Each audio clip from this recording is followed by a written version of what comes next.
The 2021 NFL Draft has concluded, and a lot of teams came out as winners, but some didn't. So, in this video, I'm going to be grading all 32 teams in the 2020 NFL Draft.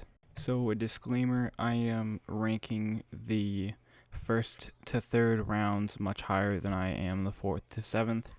So, let's get on to it. I am giving the Arizona Cardinals a B+. The more that I look at it, I like it more. Zaven Collins at 16 was a bit of a surprise to me, but I understand why they needed it. This is a Hassan Reddick replacement. You got Rondell Moore in the second round. I think this is good value for them. You get Kyler Murray, an extra receiver. Marco Wilson, likely going to be your slot. And Tay Gowan in the sixth round is good value. So he's a backup outside cornerback right now, and he has the potential in year 3 to start. The Falcons get a B for me. I think that Kyle Pitts is a generational tight end, and this boosts his draft up a lot. They got Richie Grant in the second round. This addresses the Keanu Neal replacement. Jalen Mayfield in the third round is definitely good value. He has guard flexibility, and I think he profiles better as a guard. But other than that, you got some depth pieces in the fifth and sixth rounds. Drew Dalman is your Alex Mack replacement. And overall, it's not a super surprising draft, but I think this is a solid draft to be. Baltimore usually has really good drafts. They had a really good one last year, but this year they had a bit of a lower stock draft due to where they were picking 27th, 31st, and they didn't have a second because they traded Orlando Brown. But getting to the draft, they drafted Rashad Bateman. I think Rashad Bateman is immediately their best receiver, and he's an actual separator for Lamar Jackson, which they've needed. Odafe Owe, otherwise known as Jason Owe, changed his name because he just wanted people to call him by his real name. Other than that, he has a lot of potential. He's a freak athlete, and he had 0 sacks last year. Owe has potential as a pass rusher. It just he needs to get pressures into sacks. Ben Cleveland in the third round is fine. You got a guard of the future. Brandon Stevens I knew nothing about. Tylan Wallace is a super good X receiver who is a strong blocker and has strong hands. I think he's also year 3 one of the starting receivers. I like Sean Wade in the 5th round. He is a super good slot, and that's what I feel like the Ravens were missing a little bit. And he sucked in the boundary, but in the slot he was really good at Ohio State. And then you got Ben Mason in the 7th round, the best fullback. It's just a fullback in the 5th round. Overall, this is a B+. I'm giving the Buffalo Bills a C+. Now, this draft is better than a C+, but Gregory Rousseau really brings this one down, because I really didn't think Gregory Rousseau was going to be a first-round pick, maybe not even a second-round pick. He's super long. That's why he's good in the run game, but most of his sacks in 2019 came from cleanup sacks, and most of his pressure came from the interior. So I don't love the pick that much. I do think he's a boom or bust, but I think that Buffalo was one of the better places he could have gone. Carlos Basham was picked in the second round, and I immediately think he's a better player than Gregory Rousseau right now. You got Spencer Brown in Northern Iowa. In year 3, I think he'll be the starting right tackle. You get Tommy Doyle, backup offensive tackle, and then you just got some depth pieces in the later rounds. Overall, this would pretty much be higher if Gregory Rousseau wasn't the pick in the first round. Next up, we have the Carolina Panthers. Now, I think that the Panthers did very well in this draft, and I think that they had a bit of an underrated draft. They got J.C. Horn in the first round. J.C. Horn was my CB1. He has Jalen Ramsey potential as a press man corner, but he's a little too handsy. You got Terrence Marshall out of LSU. He's a deep threat receiver with solid hands. You got Brady Christensen, a super good athlete, but old out of BYU. You got Tommy Tremble, who could fight for the starting tight end job. You got a change of pace back with Chuba Hubbard. You got Davion Nixon, one of the best pass rushing defensive tackles. Had a breakout season last year.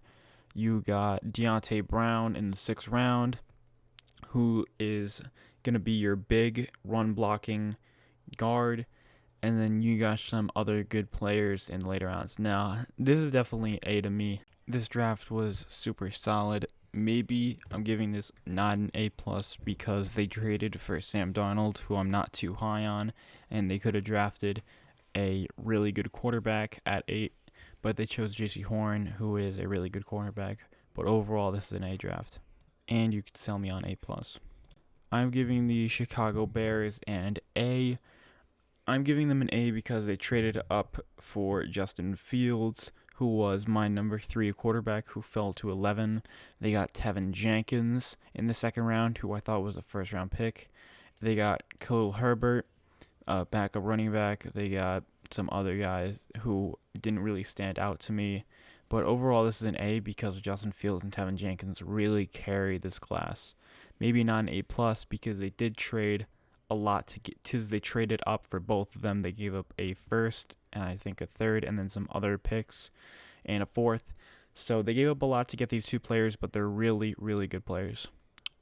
Next up is the Bengals. I'm giving this a B because their entire draft really just didn't stand out to me.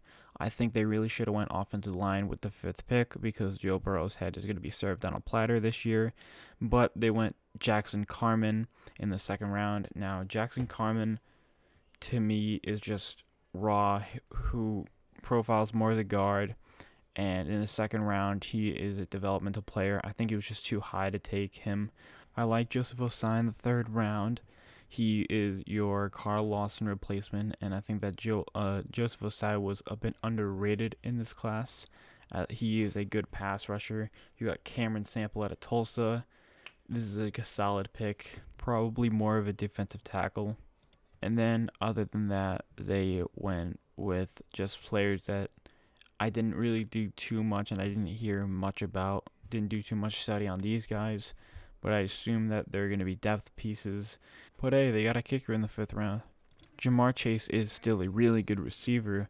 It's just that I think they should have went offensive line. It was a more pressing need. And then I think that in the 2nd round, Jackson Carman was too much of a reach, so that's why I have to give it a B. Now, Cleveland's draft I am absolutely in love with. They got Gregory Newsome at pick 26. It's a massive steal. You got JOK at pick 52. He had no reason being there. I think he fell because of a heart condition, reportedly. You got Anthony Schwartz. He's a runner. He's a track star in the 3rd round. This is a deep threat. You got James Hudson, a developmental tackle. You got Tommy Toiga, defensive tackle. And then you got just some other backup players, Richard LeCount, backup safety, Tony Fields, backup linebacker. But I also have to add in Marvin Wilson because he was signed before the draft ended. He was signed at like pick 257. So this is an A-plus draft. They got 2 top 15 players in my board. They got a good deep threat, and they got some developmental players. Overall, an A-plus. The Dallas Cowboys get a B-plus for me. I didn't love Micah Parsons because I think he's an only run-defending, strong-side linebacker who can rush the passer a little bit, but not on every down. He really can't cover that well, so I don't think he's going to be a Mike. You got Kelvin Joseph, big boss man, fat, his rap name. I like Kevin Joseph. He's a good long cornerback who I think is an immediate starter. Osa Odigizua, one of the best defensive tackles last year. You got Nashawn Wright, very questionable in the 3rd round. I think he was like I didn't even know his name, and he got picked in the 3rd round. Then you have Jabril Cox in the 4th round. No, I really like Jabril Cox in the 4th round. I think he's more of a will than Micah Parsons will be. And they decided not to pick up the 5th-year option on Leighton Vander Esch. So I think he's going to replace him at middle linebacker. So overall, I liked some of the picks. I didn't like other picks. I didn't love Micah Parsons in the 1st round, and that's why I'm knocking this down to a B-. But I still think it was a alright draft. Denver had a solid draft to me, but Patrick Surtain at number 9 was the downfall, in my opinion, of this draft because they could have went their quarterback of the future. They could have went Justin Fields, and they didn't. They chose to address a position that they didn't need to. They already have 4 solid cornerbacks on their roster: Michael Jamudia, Ronald Darby, Kyle Fuller, and Bryce Callahan. I didn't think cornerback was a need, but other than that, they got Javonte Williams, who they traded up in the second round for. I like Javonte Williams a lot. I think he was my third running back. You got Quinn Miners, who is going to play guard, who I really like this pick. He dominated at the Senior Bowl. Barrett Browning is a solid linebacker at Ohio State. Caden Stearns is an athlete at Texas, who is it going to be a developmental safety. I like Jamar Johnson in the 5th round as well. Seth Williams is a jump ball receiver who you picked in the 6th round. And then you got other depth pieces. So overall, I think they did well, but Pat Surtain in the 1st round does bring this down to a B+. But if it was Justin Fields, it would be an A+ easy. The Lions actually did really well in this draft. They got Penei Sewell in the 1st round, who's going to play right tackle. Now, I think that Penei Sewell could have been a really good left tackle, but they're moving him to right tackle, and I think he's going to be super solid at that position. But at the 7th overall pick, getting a really good right tackle is a little bit too much. They got Levi Onwuzurike at Washington, one of the better pass rushing defensive tackles. They got Ali McNeil, nose tackle.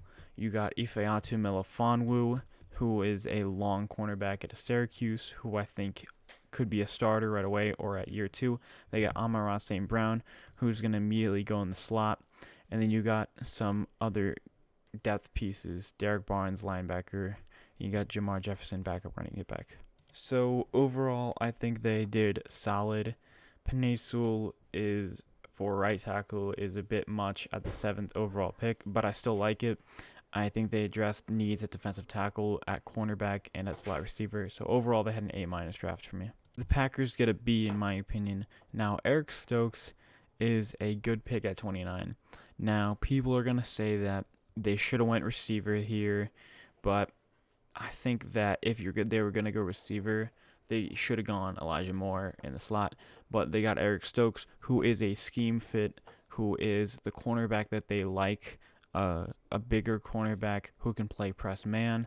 Now, he is a little handsy, just like J.C. Horn, but at 29 is definitely a good pick. You got Josh Myers, your center replacement for All-Pro Corey Linsley.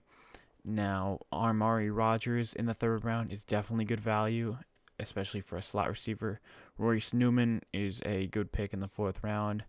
And then they got backup players. Kylan Hill in the 7th round is just a weird pick. I think you could have, if you wanted a backup running back, you could have gotten one in undrafted free agency. But I think overall they had a B draft. They didn't have super surprising picks, and they really drafted for replacement here. So overall, just a B. Now, Houston did not have a good draft, and no wonder why. They had no 1st, and they had no 2nd, because they traded that for Laramie Tunsil. They got Davis Mills. I'll let that settle for a little bit. Davis Mills in the 3rd round this pick is really bad, and I say that because you're going to be bad next year, and what can you do? You're going to get a high pick, and you can pick quarterback next year. Sam Howell, potentially Keaton Slovis. If you're in like lower the top 10, you could have gone with the guy at Oklahoma, Spencer Rattler, and you could have went in a ton of different ways than quarterback. Now, I like Nico Collins, but they traded up a lot to get him. Brevin Jordan is a small tight end who's going to be like an H-back. But other than that, this draft really wasn't that good, so I'm going to have to give it a C-. Indiana had an all-right draft, in my opinion. Cody Pay was probably the best run defending edge in this draft. I like his pass rushing upside. Deo Odeyingbo out of Vandy is a solid pick in the 2nd round. Now, he's probably going to redshirt, which means that he's not going to play in this first year because I'm pretty sure a torn ACL. No, it was a torn Achilles at the Senior Bowl. Now, probably won't play, but as a pass rusher, he has a lot of upside, and I think this is a solid pick next to Kwity Paye. Now, other than that, really didn't pick anyone noticeable other than Sam Ellinger, which I totally disagree with. I mean, you already have, I'm pretty sure it's Jacob Eason. I mean, a backup quarterback for what? And also another problem is they didn't draft offensive tackle until the 7th round. And they probably should have went offensive tackle 21 or should have went offensive tackle 22, but that's why I'm giving it a C+. I mean, the reason why Carson Wentz didn't do that good last year was because of the offensive line, and you're throwing him to a better offensive line, but his blind side is going to be a question mark. Now, with Jacksonville, I couldn't decide from a B plus to A minus. Now, Trevor Lawrence, obvious #1 pick, generational talent, highest floor in the draft, but Travis Etienne at 25 is a big risk in my opinion because you're drafting a first round talent, but you already have James Robinson, and James Robinson was a super good back last year. He went over 1,000 yards as an undrafted rookie. Now, if you're gonna say Thunder and Lightning, and they're gonna split carries, you give this an A minus. But if you're saying that Travis Etienne is gonna get the bulk, then this has to be B plus because you really are wasting the talent of James Robinson. But other than that, Tyson Campbell in the 2nd round was really high for a backup cornerback because they already have Sidney Jones, C.J. Henderson, and Shaquille Griffin, who you signed to a 3-year, $40+ million deal. Walker Little in the 2nd round. He's a high potential player, but he's definitely not football ready year 1. He hasn't played since 2018. He opted out this year. So he's definitely a boomer bust, especially in the 2nd round. I thought it was too high. Now, Andre Cisco in the 3rd round is solid. You addressed safety, and I'm pretty sure he might play strong safety. High upside athlete who addresses a need. Jay Tafule is a nose tackle. Jordan Smith is what people think Gregory Rousseau is. Just a big, long athlete who is raw. And then you just got more depth. So you can really sell me on this being a B plus or an A minus draft. You could say that Travis Etienne is gonna be Thunder and Lightning with James Robinson. You could say that you're not gonna bring back Sidney Jones, so Tyson Campbell is gonna play on the outside.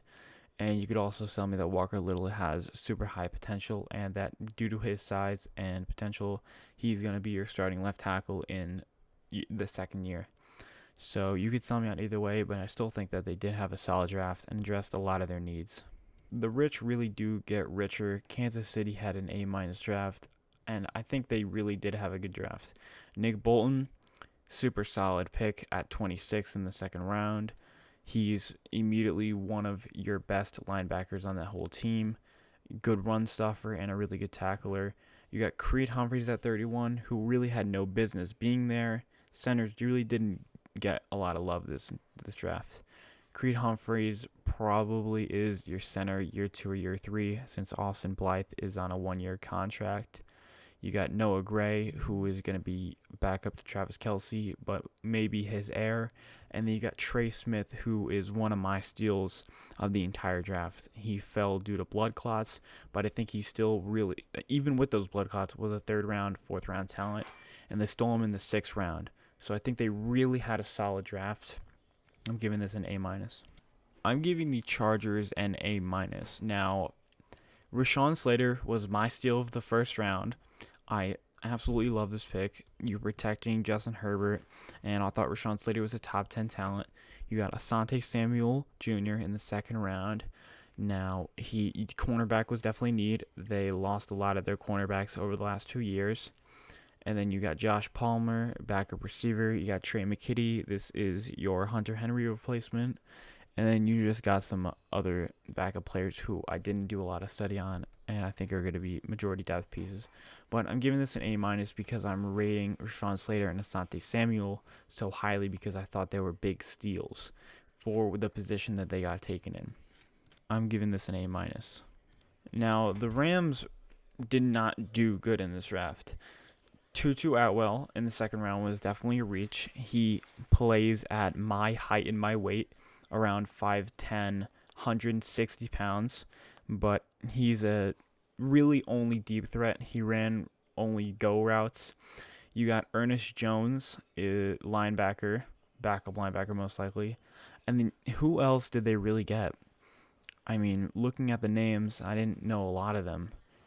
So the roster really didn't get a lot better as a whole, and they just didn't have a super strong draft at all. And even their second round pick wasn't even that strong. So it's just a D for me. I really don't know where they really went right. So I think the Raiders had a C plus draft.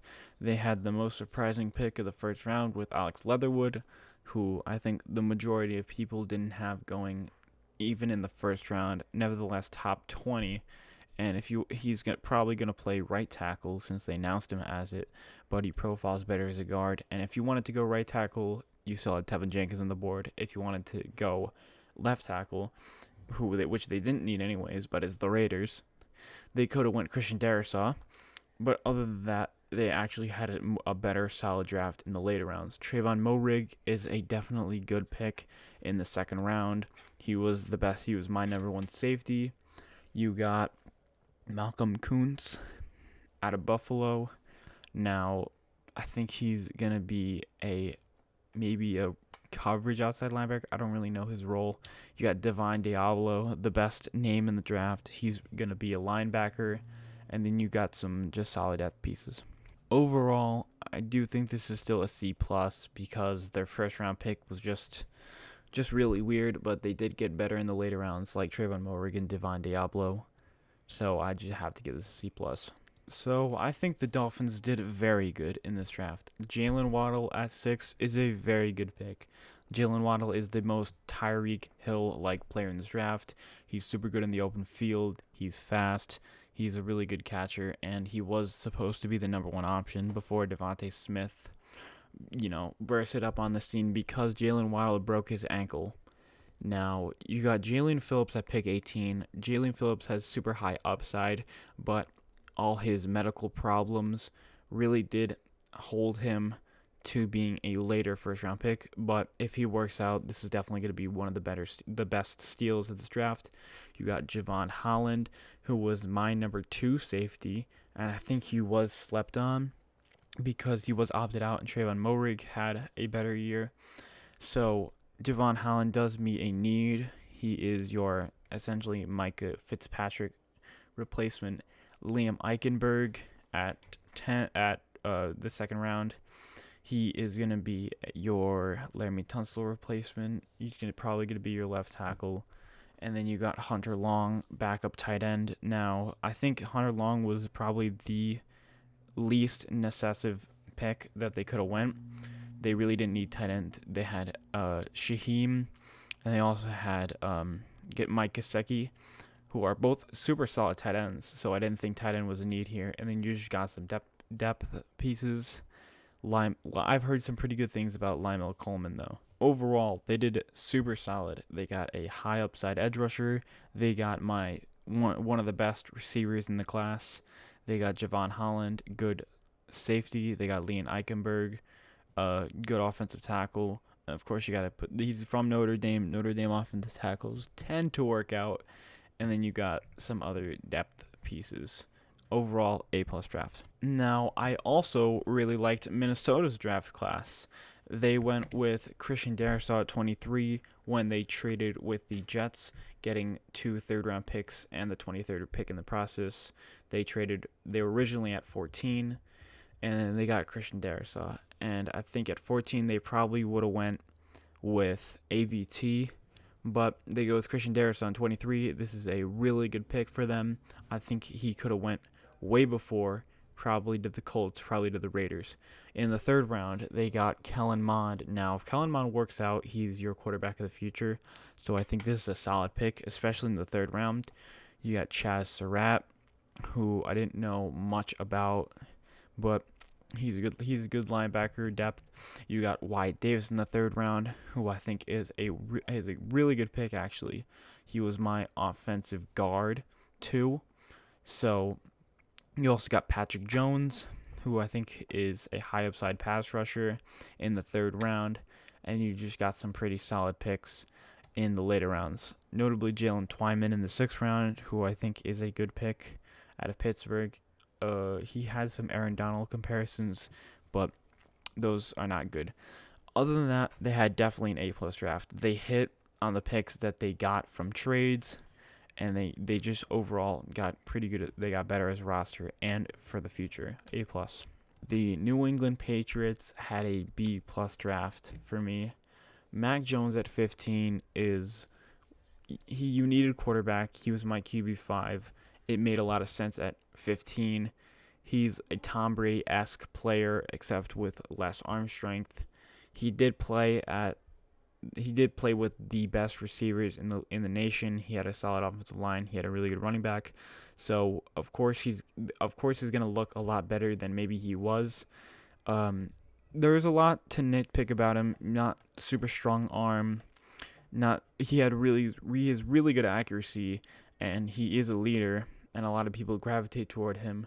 But as a prospect, he's not super solid, borderline first round talent. Other than that, he was definitely a made sense pick. Tom Brady type of player. Christian Darrisaw in the second round, what is a pass rushing only defensive tackle out of Alabama. I think in his first year he's going to be on obvious passing downs. And then Ronnie Perkins is super solid in the third round, high floor player. Once again, he's going to be on certain pass rushing downs, but I think he is going to be solid in the future, especially in that Patriots defense. They also drafted one of my favorite linebackers in this draft, Cameron McGrone. Now, I thought that Cameron McGrone could have gone a lot higher if he didn't tear his ACL.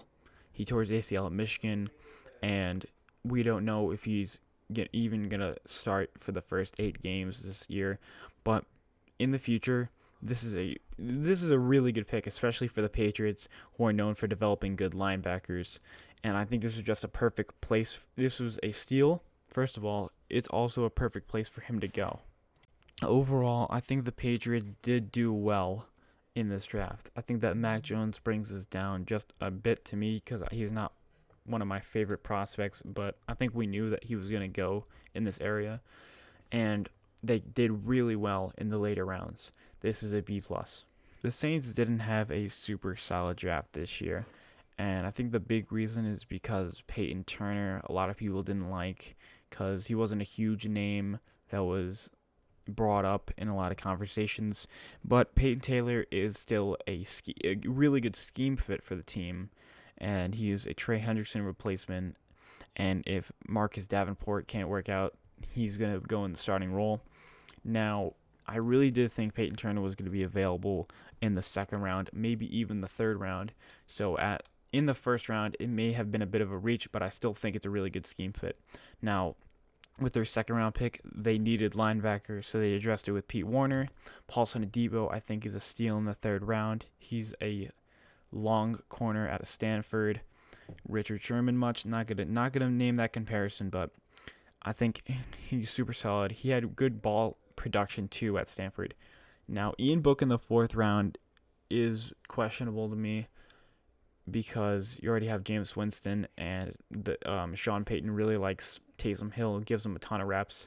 So I don't know if this is going to be your QB of the future or something, but overall, Peyton Turner probably was available in later rounds. You needed linebacker, you draft Pete Werner. Paulson Adebo was probably the best pick in this draft class. Don't know why you picked Ian Book. So this is just a C+ to me. I like Paulson Adebo, but other than that, this draft class was not the greatest. Next, we have the Giants. Now, with Kadarius Toney is a good player, but I think that his greatest potential is going to be in the slot. He's a really good separator, does have issues with hands. Just look at his Senior Bowl tape. he's really good deep threat. He's really good in the open field. He can just get through tackles, even with the defender having a good angle. But if you wanted to go slot receiver here, I mean Elijah Moore was a better overall player than Kadarius Toney, and I think he does have a higher ceiling. But overall, I do think that Daniel Jones is gonna have a make or break of the year. So why not pick receiver? They do have a Kadarius Toney type player already in Darius Slayton, but it's still a fine pick. Azeez Ojulari in the second round is super good value for him, and I think this was definitely one of the steals of the draft. Now, apparently, he has some knee issue that he had in high school, but he did play all throughout his college years. So I do think that edge rusher was a massive need for the Giants, and thankfully they addressed it in the second round.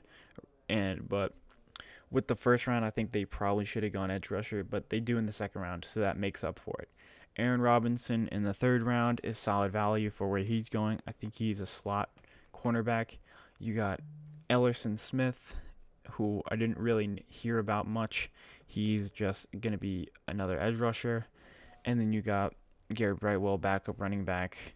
So I think the Giants definitely did have a solid draft. Maybe Kadarius Toney wasn't the best move in the first round, which I thought would have been edge rusher, but they make it up in the second round. So I think they did have a solid draft. So I'm going to give it a B. So you would have known where I would rank this if you watched my Jets offseason video or my Jets draft video. Zach Wilson at 2 is going to be your quarterback in the future. Elijah Vera Tucker is the safest guard in this draft. I do think he has a lot of potential, and it met a big need for the Jets. Elijah Moore is a steal in the second round. Probably could have gone in the first round to maybe New York, maybe Green Bay. Good in the open field, sure hands, and is an elite route runner from day one. Michael Carter is a steal in the fourth round. This has the potential for a year 2 starter and your number 1 running back. I think his highest potential is a number 1 running back in a running back by committee scheme. Jamin Sherwood is probably the biggest reach in this draft, but they're not going to play him at safety. They're playing him at linebacker, and I think if he gains a bit of weight, he'll be a better linebacker. Michael Carter is a slot cornerback, most likely, or a backup free safety. Jason Pinnock from Connecticut, a longer cornerback, which Robert Saleh likes.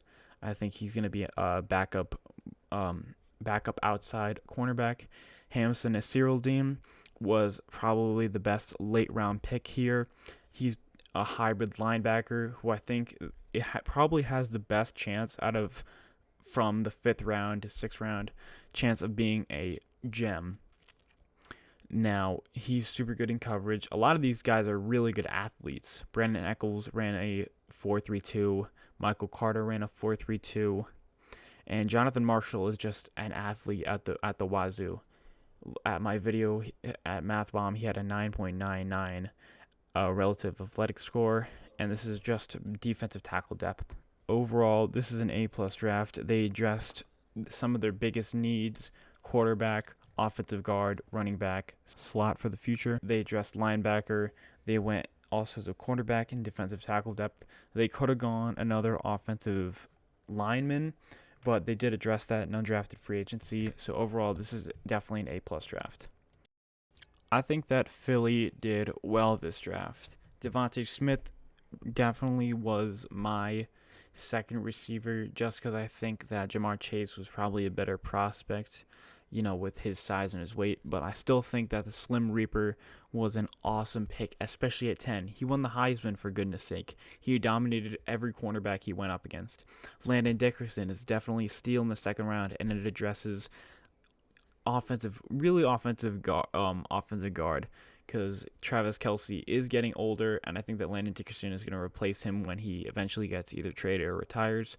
Milton Williams is defensive tackle depth, and then you get Kenneth Gainwell in the 5th round, solid running back who is going to be a backup to Miles Sanders, and then you got some other good depth pieces. So I think that overall they did have a good draft. So I'm going to give this a B+.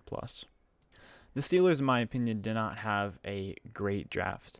Now, Najee Harris is a really good player, but for the Steelers who really need offensive line, it's just a bit of a weird pick. You could have gone running backs in later rounds, and running back isn't a really neat. It's not a first round. It's not a first round needy position anymore. Offensive tackle would have been a better pick here. Now, Pat Freiermuth in the second round is just a crazy pick. I understand why you went Najee Harris in the first round. You really needed a running back. You had no running game last year. But Freiermuth, is he going to move to tackle? So I think that you definitely should have addressed tackle in either the second or first round. But then you did get Kendrick Green, who is going to move to center. He was a guard at Illinois. And then you also addressed Dan Moore Jr., but is Dan Moore Jr. going to start at tackle, a fourth-round tackle? And then is Kendrick Green going to start at center? I mean, they probably should have addressed offensive tackle earlier. They did, though, get better in the later rounds. Buddy Johnson, they needed to address linebacker. And also Quincy Roche in the 6th round is definitely really good value. I thought he was definitely a day 2 pick. So overall, should have gone offensive line earlier. Freiermuth in the 2nd round, in my opinion, was one of the worst picks in the draft. And overall, this is just a C.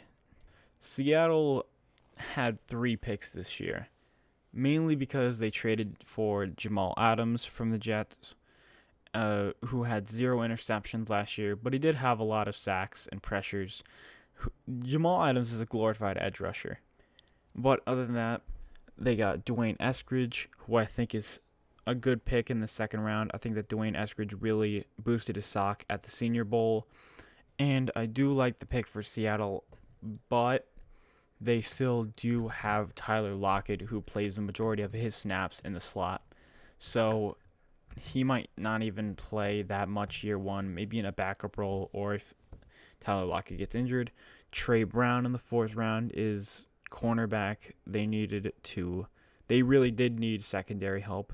And then Stone Forsythe, I think, is good value in the 6th, but I do still have to give this a C-. They only had 3 picks, and with their 3 picks, I think they had good value. They got good players where they were picked.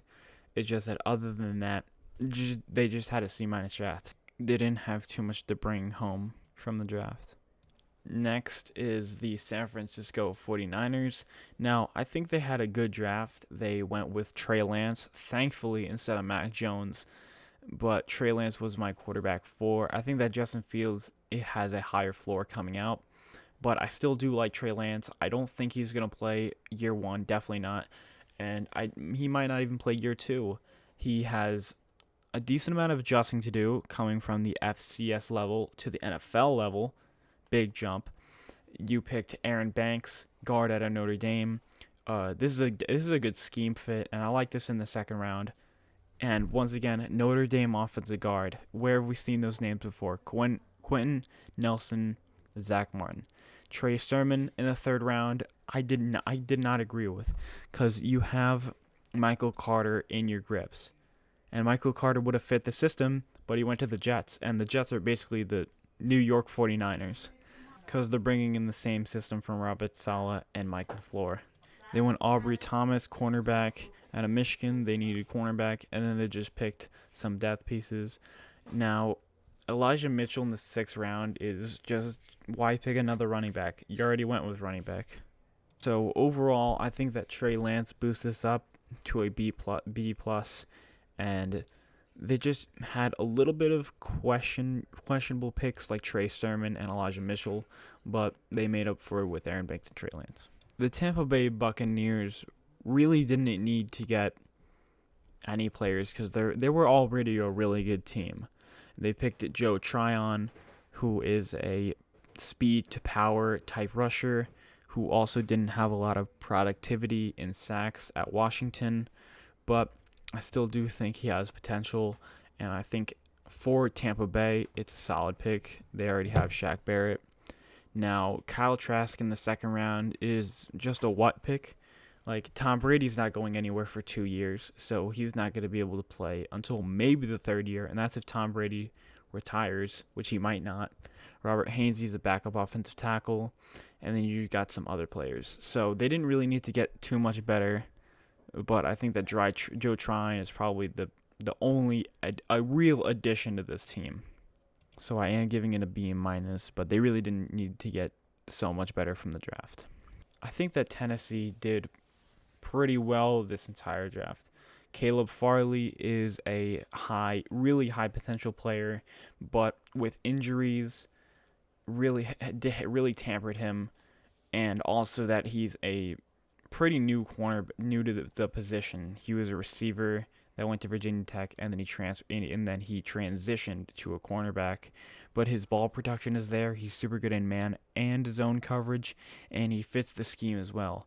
Now, Dylan Rounce in the second round from North Dakota State is a solid pick. This is essentially an Isaiah Wilson replacement. I think he's going to move over to right tackle, and it's another piece for Derrick Henry to run behind. You got Monte Rice, linebacker out of Georgia. Now, this is going to be probably a backup from day one. You got Elijah Molden, who I think at 100 should not have been there. I think he was a potential second-round pick or a higher third-round pick, and I really like this pick because they doubled up on cornerback, and they really did need cornerback. Des Fitzpatrick out of Louisville is not a Corey Davis pick, but they did need receiver, and then they went with depth pieces in the later round. So I do think this is a solid draft. They dressed cornerback big time, which I think they needed, and they hopefully patched up the Isaiah Wilson pick by killing Dylan Rounce. Now, I liked Washington's draft. I think that Jamin Davis out of Kentucky was a good pick, good scheme fit, but I did like Jeremiah Owusu-Koramoah better for this team. But they still did need linebacker, and Jamin Davis is one of the best coverage linebackers in this class, so I do think it's still pretty solid at 19. Samuel Cosmi in the second round is a super athletic left tackle who has a chance to either fight for the starting spot at left tackle or right tackle. I don't know exactly their tackle situation just yet, but ever since they lost Trent Williams, they've been looking for their next left tackle. Benjamin St-Juste, cornerback in Minnesota. Now, I think he's going to be a backup in the third round, but I like the football team's chances of developing him because Riverboat Ron can develop good cornerbacks. Jami Brown in the third round is a solid pick. He was the number one receiver at North Carolina. I'm pretty sure that Jami Brown is either going to be a backup outside receiver or he could start due to McLaurin or Curtis Samuel playing in the slot. John Bates is a eventual tight end replacement for Logan Thomas, who was 30 and a quarterback turned tight end. And then other than that, you got some pretty solid depth guys. You got Dax Midline out of BYU, who was Zach Wilson's number one receiver as well. So you got some solid players overall in this draft. I like their draft overall due to Jamin Davis, Samuel Cosmi, and Jami Brown. So this is a B+. So let me know your opinions in the comments. This is my first time doing an entire grading video, and it's really my first time being super invested in the draft.